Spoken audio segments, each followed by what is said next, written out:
الشيطان اللعين الرجيم بسم الله الرحمن الرحيم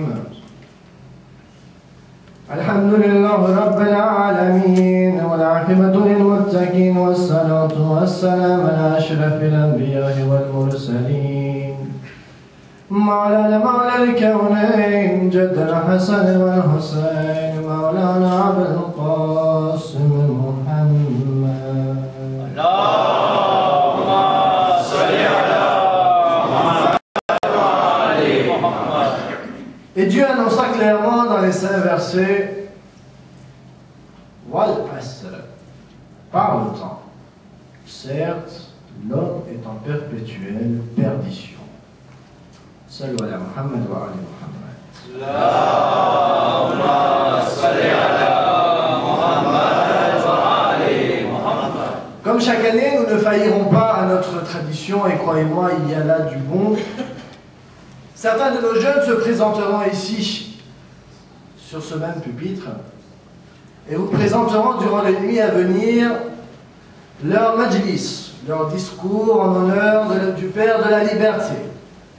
Du Père de la liberté d'expression, si j'ose dire, celui que l'histoire connaît sous le nom de Abal A'la, Hussein ibn Ali alayhi salam. Allahumma salli ala Muhammad wa ali Muhammad. À ce titre, j'ai l'honneur d'introduire cette prochaine série de majlis, et c'est à juste titre que j'ai une pensée profonde pour deux de mes compagnons de longue date et de longue route.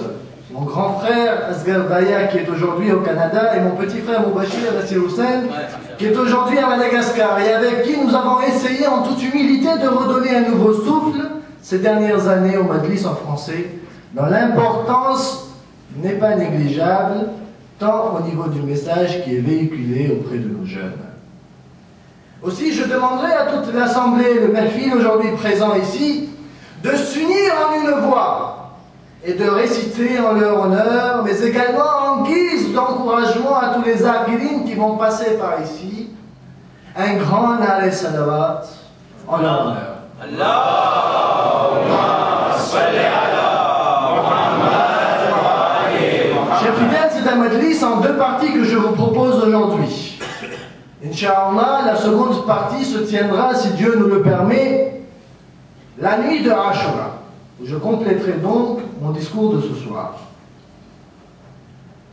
Imaginons que nous avons un compte courant, donc un compte bancaire, dans lequel la banque alimente un compte que la banque alimente d'une somme fixe de 86 400 €.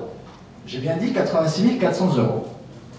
Une somme que nous sommes libres d'utiliser selon nos souhaits, à notre guise. Les clauses du contrat stipulent tout de même que ce qui n'est pas utilisé dans la journée est perdu et donc non réutilisable. La banque se laisse le droit et le choix de stopper le virement à toute heure, à la minute, à la seconde où elle le veut, sans préavis, ni lettre recommandée, ni autre tracas administratif. La question naturelle qui se pose donc est donc la suivante. Que ferions-nous des 86 400 € que nous recevons chaque jour? Face à une telle aubaine financière, nous aurions deux catégories de personnes. Qui, si je reprends les personnages d'une célèbre fable de Jean de La Fontaine, ne seraient autres que la cigale qui vit au jour le jour, ou la fourmi qui temporise sur l'avenir. Si je fais une petite analogie maintenant, imaginez que cette banque qui est si généreuse avec nous n'est autre que la banque de la miséricorde d'Allah subhanahu wa ta'ala, qui chaque jour crédite notre compte non pas de 86 400 €, mais plutôt 86 400 secondes. Autrement dit, 1410 minutes, autrement dit, 24 heures. Un capital temps que nous sommes libres d'utiliser à souhait, d'investir ou bien de consommer. Un capital temps qui obéit aux mêmes clauses que tout à l'heure. Notre Seigneur peut suspendre à tout temps, il peut retirer cette dotation quand il le souhaite. Et bien évidemment, tout le temps que nous n'utilisons pas, eh bien c'est du temps perdu. Si je poursuis mon analogie, que faisons-nous des 84 600 secondes que nous a octroyé notre Seigneur? Pensons-nous au jour où ce versement s'arrêtera d'un trait? Capitalisons-nous pour les jours d'après? Pensons-nous à les investir dans des placements fructueux et rentables? Voilà des questions qui nous poussent à réfléchir, qui nous poussent à la réflexion, bien évidemment. L'idée est de prendre conscience de la valeur de ce don de Dieu qu'est le temps. D'ailleurs, chers fidèles de Hussein, que vaut le temps? Voilà une autre question à laquelle il n'est pas facile de répondre. Quelle est la valeur d'une année? Je ne saurais y répondre, mais un étudiant qui a doublé d'efforts pendant toute une année, mais qui a raté son examen final de 0,5 points serait à même de nous répondre. Quelle est la valeur d'un mois? Je ne saurais à même de vous répondre, mais une mère qui a accouché prématurément saura vous répondre. Quelle est la valeur d'une semaine? Eh bien, une personne en charge d'éditer un journal hebdomadaire pourra nous répondre. Quelle est la valeur d'une heure? Je ne saurais vous répondre, mais un mari et une femme qui ont été séparés et qui sont amenés à se revoir pourraient eux nous le dire. Quelle est la valeur d'une minute? Je ne saurais vous répondre ici, mais demandons-le à une personne qui a raté son avion ou son train. Lui pourra nous répondre. Quelle est la valeur d'une minute? Quelle est la valeur d'une seconde, dites-moi? Je ne saurais vous le dire, mais il faudrait le demander à quelqu'un qui a échappé de peu à un accident.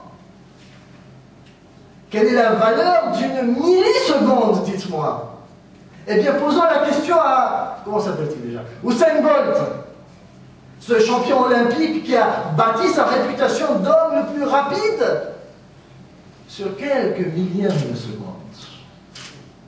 Chers fidèles de Hussein, tout cela pour en revenir au point de départ. Nous sommes assis sur de l'or, mais nous n'en prenons pas conscience. Pour le majlis de ce soir, afin d'expliquer islamiquement le concept du temps, nous nous concentrerons sur les 2 premiers versets de la sourate Asr, chapitre 33 du Saint-Coran. Et nous répondrons brièvement à 2 questions. Première question, quand Dieu jure en disant « par le temps », « wal asr » par le temps, qu'est-ce que cela évoque? Question numéro 2, pourquoi Allah subhanahu wa ta'ala annonce-t-il à la suite de ce même verset que l'homme est en perpétuelle perdition? Inna l'insana lafi khusr. Pour ne pas perdre du temps justement, essayons de répondre tout de suite à notre première question. Dieu dit wal asr. Pour comprendre au mieux ce verset, il convient de se diriger vers nos érudits, nos savants, ceux-là même qui sont en charge du tafsir et Coran. À ce titre, il existe plusieurs interprétations, mais faute de temps, je n'en citerai que quelques-unes. La première explication fait référence au moment durant lequel la nuit prend l'ascendant sur le jour. La nuit prend le dessus sur le jour. L'humain a alors entamé sa journée. L'homme a entamé sa journée. Il a fini ses activités quotidiennes. Il met un terme à ses activités quotidiennes. C'est ce moment durant lequel il se pose et il repasse en revue toute sa journée. Qu'ai-je fait? Comment ai-je fait? Que me reste-t-il à faire?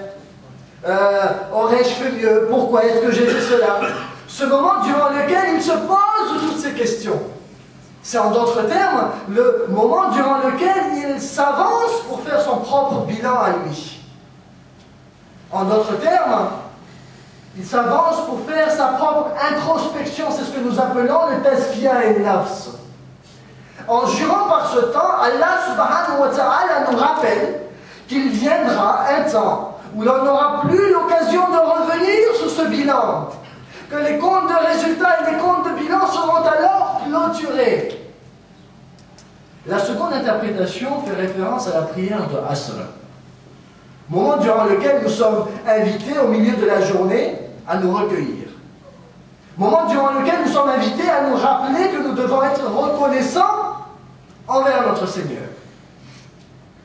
Si l'on fait une fois de plus une petite analogie, Zohor et Asr marquent le milieu de la journée.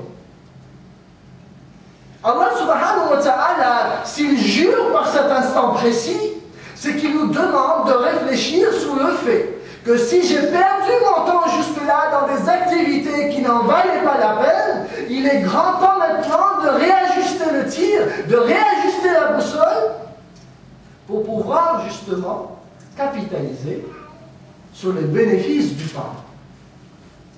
Une troisième interprétation, et on passera tout de suite à notre seconde question. Certains mufassirin avancent l'argument que le temps ici, wal asr, fait référence à l'histoire de l'humanité. En jurant par ce moment présent, Allah subhanahu wa ta'ala nous indique, il nous invite à apprendre de notre passé pour mieux vivre notre présent afin d'envisager le futur avec sérénité. Le futur ici n'est autre ou ne peut être que l'avènement futur de du maître des temps, l'imam Mahdi Sahib al-Asr al-Zaman.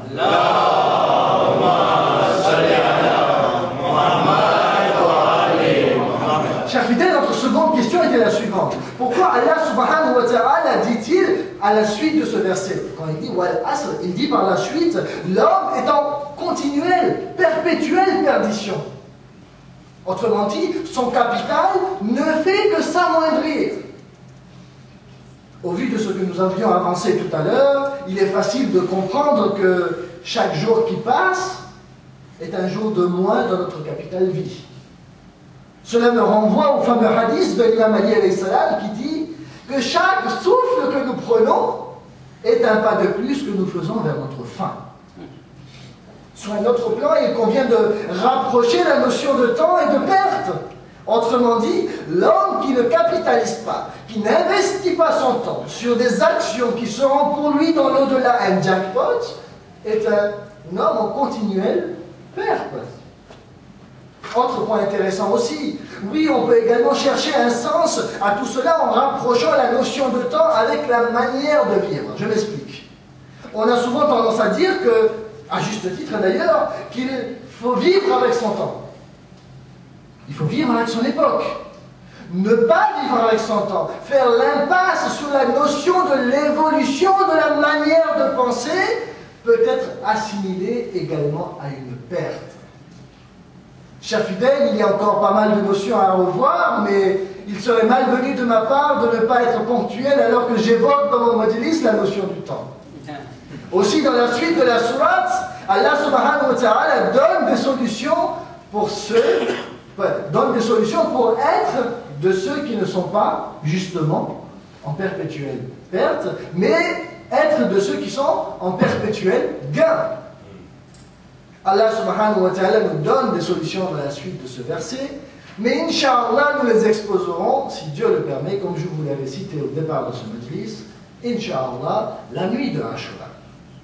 J'espère que ce temps que nous avons passé ensemble, ce temps que vous avez passé à m'écouter, eh bien, vous aurez appris un tout petit peu, vous aurez eu des éléments de réponse à quelques questions, et vous aurez compris quelque chose à la notion du temps. Chers fidèles, nous qui sommes esclaves du temps,